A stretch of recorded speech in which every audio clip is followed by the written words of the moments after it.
Coming up on the ICT Newscast, a Native Hawaiian composer turns to the story of Queen Lili'uokalani for inspiration. Plus, we're getting a lesson in caucuses and how they affect presidential elections. We learn what major event prompted this reaction from the director of the National Museum of the American Indian. That was so appropriate and wonderful. That's all coming up next on the ICT Newscast. This program is made possible by the Corporation for Public Broadcasting, a private corporation funded by the American people. Support for the ICT Newscast with Aaliyah Chavez comes from the Arizona PBS studios in Phoenix at the Walter Cronkite School of Journalism and Mass Communications at Arizona State University.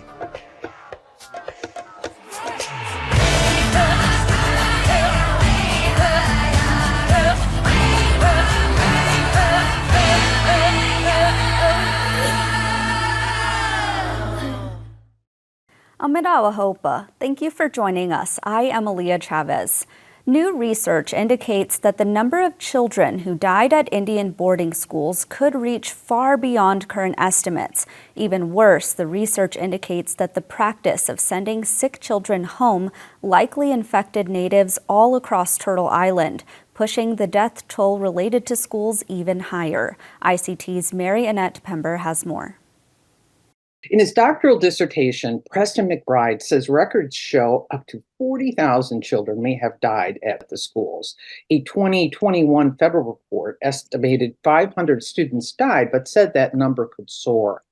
McBride also found that many students died after being sent home ill with tuberculosis and other diseases. Native populations plunged by a third between 1860 and 1900, mostly from diseases such as tuberculosis. McBride's analysis: shipping home sick students spread tuberculosis and other diseases across tribal nations and caused deaths linked to boarding schools that far exceed the numbers of students buried in school cemeteries. You know, when you're sending a sick student home to a reservation, often terminally ill, that has, appalling inadequate medical care to begin with, it's often a death sentence. In addition, that student's often a vector for disease. So they're going home with communicable diseases and then spreading that disease to their family and communities. Which, according to McBride's research, was generally met with a blind eye by the U.S. government. I term the children who died in boarding schools acceptable collateral damage to the United States government because they have a similar objective. Their objective is no more Indians, whether they're assimilated and become white or they die. The end result is the same. It's getting rid of the Indian problem. And so I think that calculus is built into these institutions. And I think that's why people don't care at the time so much about these deaths. Mary Annette Pember, ICT News.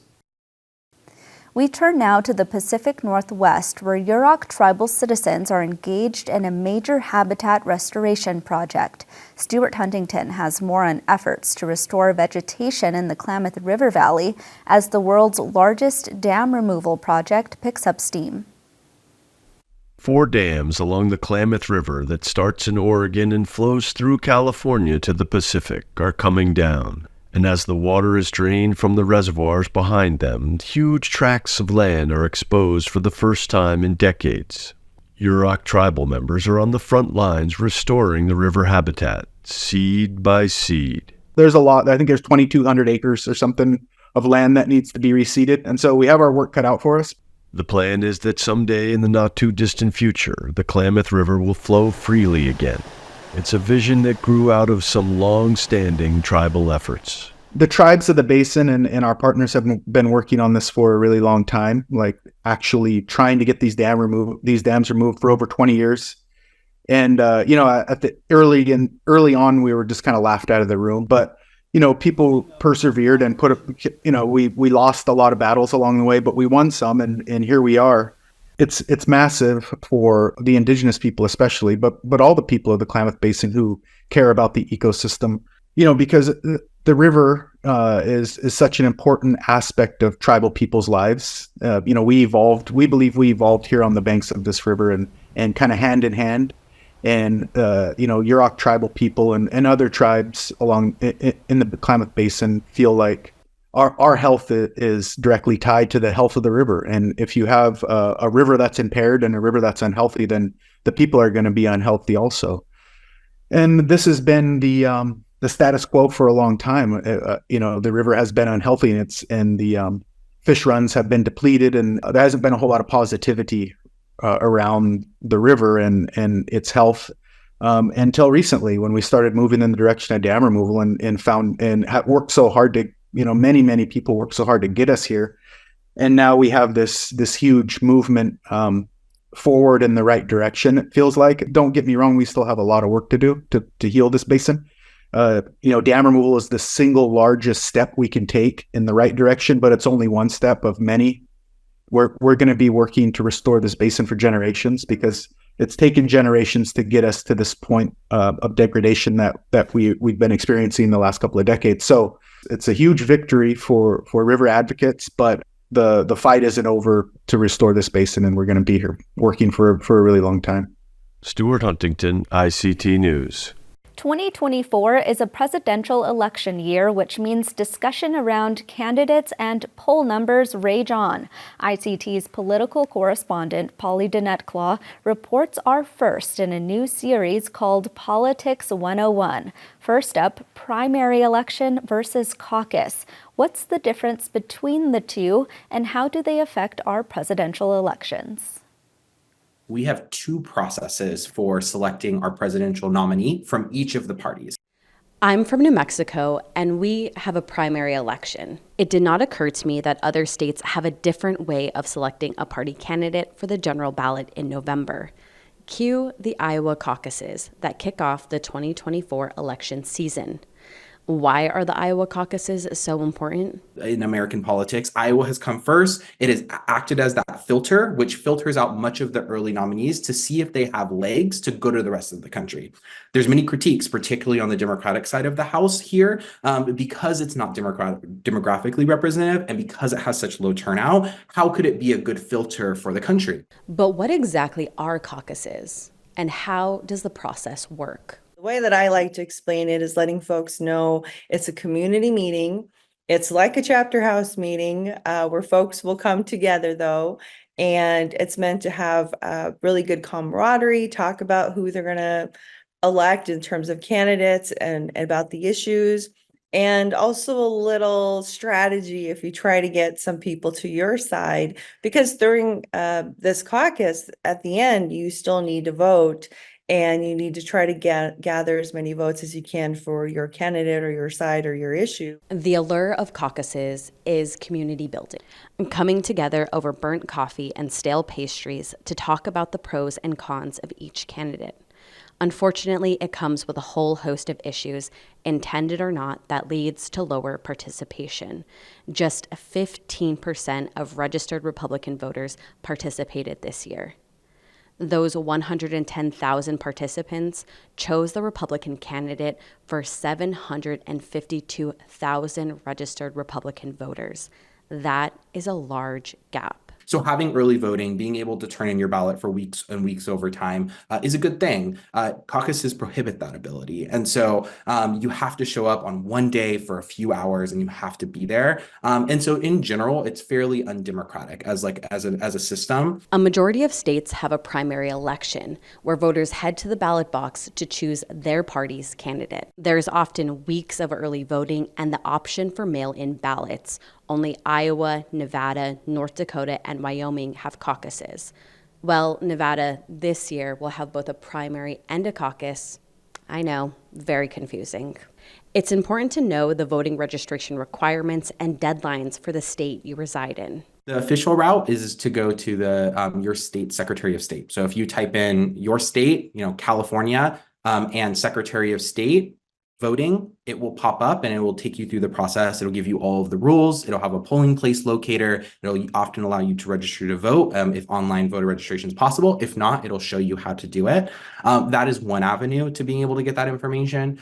The second is I would recommend going to voteamerica.com. And Vote America has all of this data that's built out, and it's a little bit more user-friendly for folks who are not as used to navigating government websites. And it will allow you to register to vote online, even if they don't allow it in the state, and Vote America will help you through that process. In Washington, D.C., Polly Denetclaw for ICT News.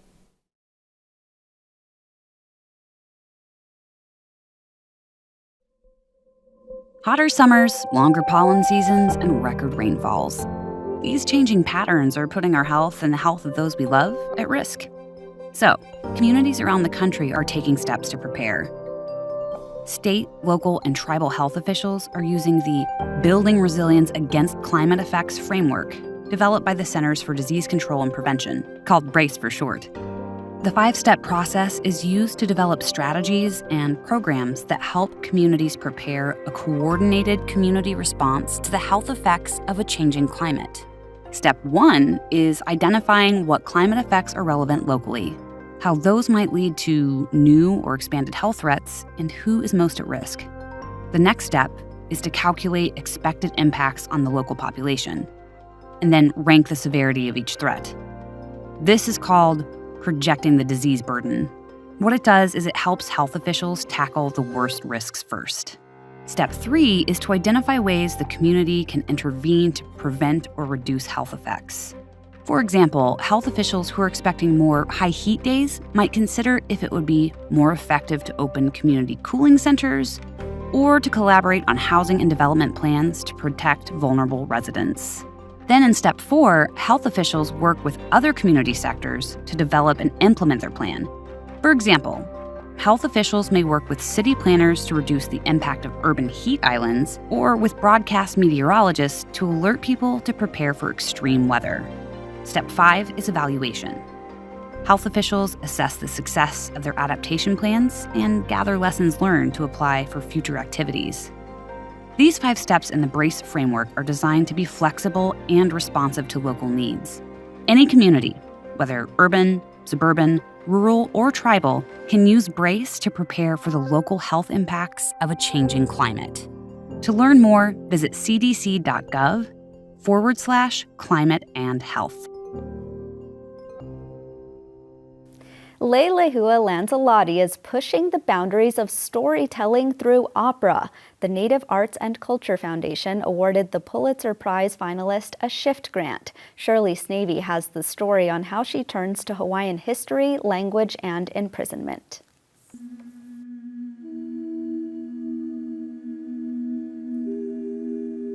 Lili'u is a new opera set in 1895 when the last queen of Hawaii, Lili'uokalani, was imprisoned in Iolani Palace for the better part of a year. She was imprisoned in the palace for allegedly supporting movement to take back the kingdom after the overthrow that had happened 2 years previous. During this time when she was imprisoned in the palace, she wasn't able to communicate with people very much, but her captors thought that there were a few things that were kind of like craft that they felt were innocuous. Working on a quilt with her companions that was called the crazy quilt, and that's a specific style of quilting from that era. Working with flowers, getting flowers every day from people outside that were being brought in, and composing. The opera itself is about Indigenous resilience and honoring Lili'uokalani's ability to move forward and preserve language and culture through her own music. And so I wanted to make sure that as I build this opera project, that's also creating sustainability and resilience for Native artists. The subject of your project, The Queen, is a storied life. And we know quite a bit about her. I mean, even me here in Nebraska, I know who she is and the legacy that she's led. Why was this important for you to tell her story? I was interested in telling it specifically in this way as an opera because Lili'uokalani was writing an opera. She was a composer and she expressed herself through music. And especially in the specific period of her life that I'm writing about in the opera, the imprisonment, she was able to communicate with the outside world and she was able to survive and and continue with composition, with this artistic practice that she had. I wanted to tell it in this way to honor the kind of expression that she was, the medium of expression, even though my style of writing is different, and to kind of also shed light on how incredible her work was as an artist, and how she had at the time practiced radical Indigenous contemporaneity with her own compositions. And so I think showing how that through thread and showing the way that she was able to do that with her compositions honors her work in, I feel, a true way with her own words. That was really important to me in terms of uplifting her work through this other lens, in this contemporary lens, and showing how contemporary and how radical it was that she was combining these styles, combining this kind of Western hymn style and contrapuntal writing with chant and Hawaiian ways of constructing kauna and meaning into songs. Every day when she got flowers from her supporters, they had hidden little pieces of fabric in the flowers or wrapped them in the newspaper of the day and then wrapped that again so that people wouldn't notice that it was the current news. In this way, she was able to stay abreast of what was going on in the world and know if her people were safe. I'm really honored to be one of the Shift awardees this year in partnership with Te Ao Mana, which is a dance group based in New York City, but founded by leaders of Pacific heritage. And so what we were doing in partnering was just, they're so involved in the community and they're already doing so much in the community and connected to other Indigenous communities in the New York area. And so I wanted to bring them on because Tane, or Anthony Ayu, who's one of the co-founders of Te Ao Mana, is a really gorgeous dancer and choreographer.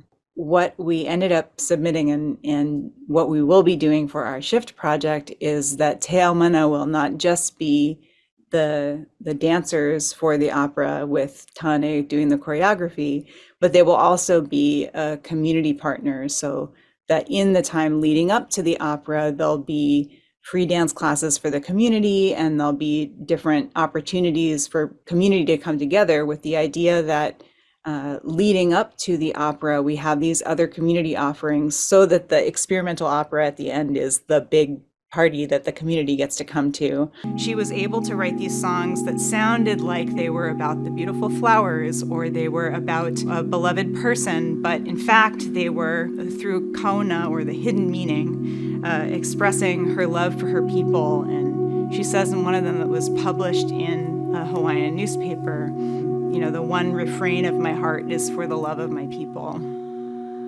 Shirley Snavy, ICT News. Growing up, I've always wanted to help people.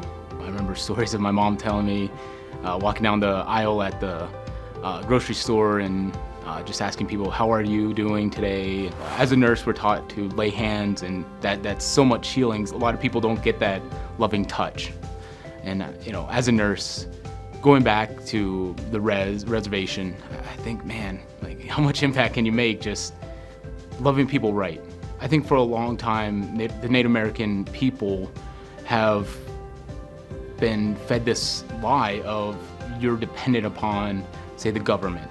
But I would love to create a culture where it's the Native American that says, I'm doing this so that I can make my community better. I'm doing this so that I could bring commerce into my community. I'm doing this so that I can have the resources to help others.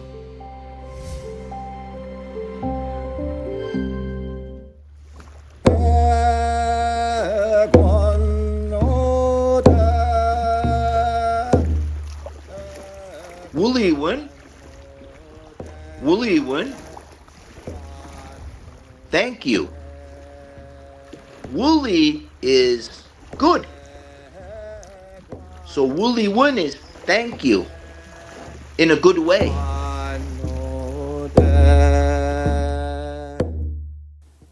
The Smithsonian's National Museum of the American Indian, also known as NMAI, is a mainstay institution and resource for educating the world about Native people of the Western Hemisphere.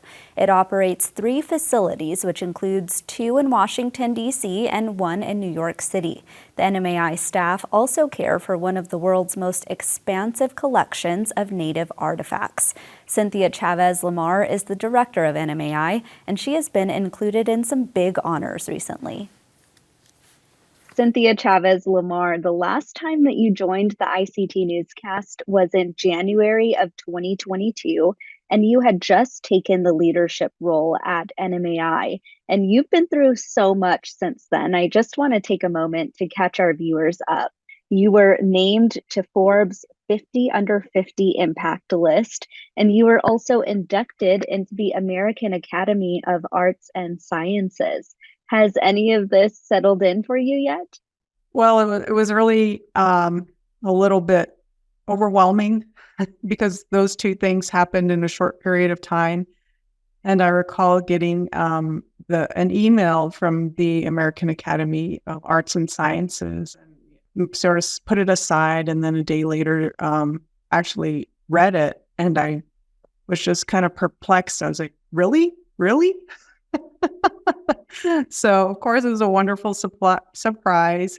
And I think it now has finally sort of settled in that, yes, this is real, especially after, attending the induction ceremony and being among so many amazing, accomplished people and just, getting involved in some of the academy activities. It's become much more real. One of the key missions of the National Museum of the American Indian is to uplift Native American art. And art, of course, is something that portrays the time period that we're living in right now. And I'd love to ask you what time period we're in as Indigenous people. Well, I feel like, in terms of our visibility and representation, it's really, I've never seen so many Native people in film, in different types of, streaming programs and being represented in New York, on the National Mall, in Italy at the Venice Biennale. Jeffrey Gibson will be, the artist representing the United States in its pavilion. I mean, it's just amazing and so long overdue, right? That I just think we're in a time where, where we feel like we can be seen, right? And that we're accomplished, talented individuals in American and global society. So I'm just really happy to see so many Native and Indigenous people out there representing, our cultures and our arts and our histories. Speaking about visibility, one of the major stories and all anybody is talking about right now is the actress Lily Gladstone. Well, of course, I want to congratulate her on the Golden Globe that she won, and of course her recent Oscar nomination for Best Actress. I mean, just so much congratulations and well deserved. From my perspective, to see her on national television accepting the Golden Globe, and then the first thing out of her mouth was the Blackfeet language. That was so appropriate and wonderful, because I think that, the more that we have Native people out there sort of sharing who they are and sharing their culture, and also showing that we're just like you, we're just like everybody else, that I think that makes a real impact. And I think it also, goes a long way in dispelling stereotypes about us, about Native people.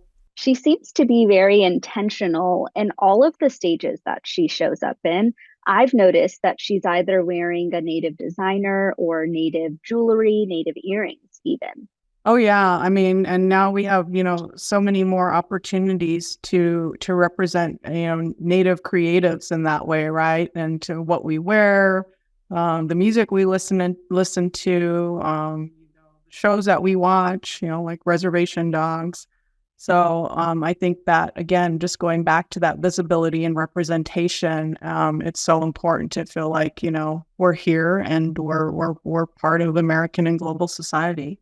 We are at the beginning of 2024, so tell us what we have to look forward to in this year from NMAI.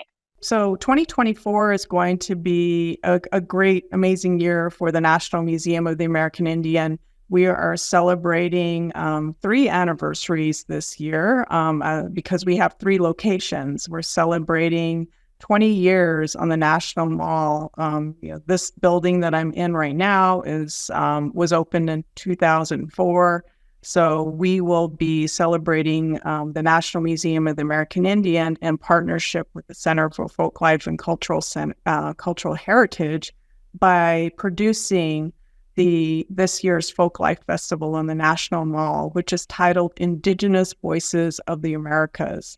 So we're super excited about that. It'll be this 2-week celebration on the National Mall with, all kinds of Indigenous people, from artists to scholars to culture bearers to singers. It's just, going to be a great time to come visit us. So that's in late June and early July. Cynthia Chavez Lamar, thank you so much for joining us today. Yeah, it was great to see you again.